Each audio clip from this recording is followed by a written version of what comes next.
Journal entry டாப்பிக்கில் modern rules of accounting பார்க்கலாம். Okay, அதுதான் ரூல்ஸ் ஆஃப் டெபிட் கிரெடிட் போட்டிருக்காங்க.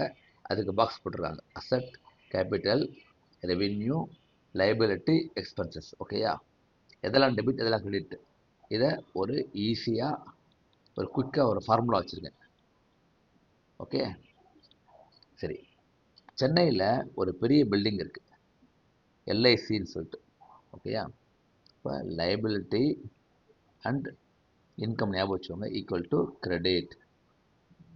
Liability and income equal to credit. அந்த லைபிலிட்டியில் that also includes capital. So இதுதான் credit. ஓகேயா, சரி. அடுத்தது, சென்னையில் இன்னொரு ஷாப்பிங் மால் இருக்குது, அதுக்கு பேர் எக்ஸ்பிரஸ் அவென்யூ. ஓகே, அது போகணுன்னா கொஞ்சம் நல்லா டப்பு வேணும், இல்லாட்டி நீங்கள் ஒரு தோஸ்தோடு போகலாம், ஃப்ரெண்டோடு போகலாம். கரெக்டாக? So expenditure